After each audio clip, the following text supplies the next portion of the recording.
Just down the street in that yellow house behind me, an investigation is ongoing. And in case the electricity goes out, you'll want to buy flashlights and batteries and a cozy blanket like this one because it's probably going to be a long weekend spent inside.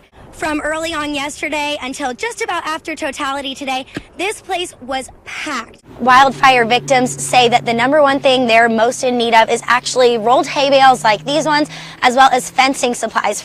The goal of Parking Day is to get the ball rolling and start a conversation about the way streets are used in downtown Columbia. Brookside has had these keypads, which they keep frequently updated, and they make sure these doors are always locked. We're taking a look at traffic here along Highway 54 in Jefferson City. This particular group will be using theirs much more frequently, typing their essays and scheduling weekly mentor meetups in their calendars. Actually, I want to show you how much ice we're seeing right now. This is the most accumulation I'm seeing anywhere. It's just right up here on this tree. A few weeks ago, the Target 8 investigative team got a call from a woman who says she was hurt in shared space at her apartment complex. She says just about everybody who lives there is disabled and on a tight and fixed income, and many of them have been hurt in the construction zone they're calling home.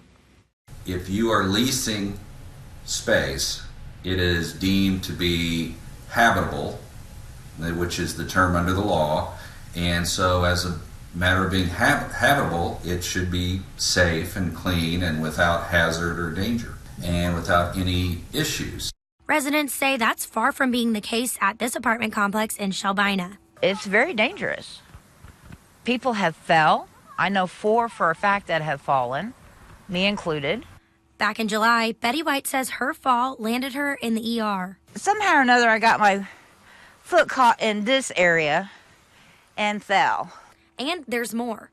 This, which is supposed to be a sidewalk, and this path to the front door of what's supposed to be an accessible apartment, this parking lot, and this entrance to the complex's only laundry facility are the other spots where people say they were hurt. Yeah, I have to park back here right now because I can't park out in front of my place in the parking lot because the parking lot's all tore up. Walkways like that go to multiple units or to driveways and parking lots, that would be common area. The landlord is typically responsible for keeping it clean and, most importantly, for keeping it safe. Residents say they've tried talking to the landlord. I alerted her. I called her on her personal phone and couldn't get an answer because her voicemail was full. I called the office phone and left a message even though it was a weekend. And my daughter also texted her on her personal phone. I called the main office. So I tried too, making calls and leaving voicemails for the landlord who proves to be pretty unreachable. No one's ever called me back. And I fell July 6th. If you can't get it worked out with the landlord, really your only recourse is to file a lawsuit against the landlord for breach of the lease. A lot of us are afraid to complain too much because, you know, a lot of these people don't have a lot of family that can back them up if they're asked to move. There is some good news for those living in fear. You can't be kicked out, for example, just for raising your rights. For now, White says she will keep calling her landlord and trying to get this sidewalk's missing over there. There's a big trench there. Cleaned up. I reached out to the city of Shelbina. An official told me they don't have codes for this specific situation. If you're dealing with a similar problem, for example, in Columbia, you can search landlord and tenant resources on the city's website. There you'll find this checklist for inspectors. If your landlord is still not keeping things up to code, experts told me legal action is your next best bet. In the studio, Abby Breidenbach, KOMU 8 News. From road trippers to world travelers, hundreds of people came here to this park to wear these glasses and watch the moon cover the sun in totality today. I'm from San Diego. I am from Brooklyn, New York. Washington, D.C., the nation's capital. I'm from Los Angeles, California. Wild Rose, Wisconsin. We're from Houston, 1,000 miles from here. But this is a story of more than 1,000 miles. 8 hours in a car.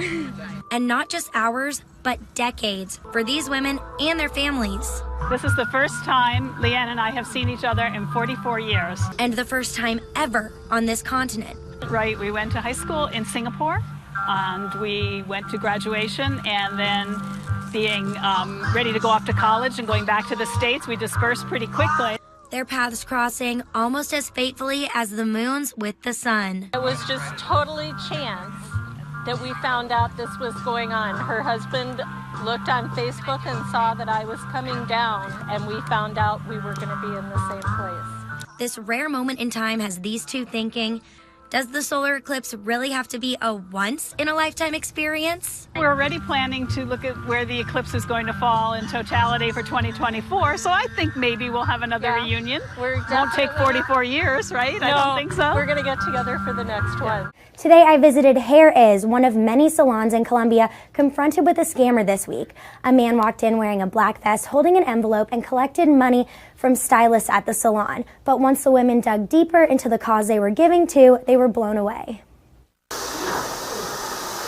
He was believable. He looked the part. He was, like I said, it was kind of intimidating. This scammer wanted big bucks, and he knew exactly where to look. I'm a mom of 3, so I wanted to help kids who were hungry, and that kind of tugged at my heartstrings a little bit. Kelsey and other Columbia hairstylists said the man had already raised almost $5,000. He said the money would go toward abused and hungry children. He posed as a member of BACA, Bikers Against Child Abuse, but there was something fishy about how he looked. All our supporters and members with the vest, they do have the oval on their chest. So if this guy is walking in with nothing, no kind of emblems on at all, then he's defrauding the public.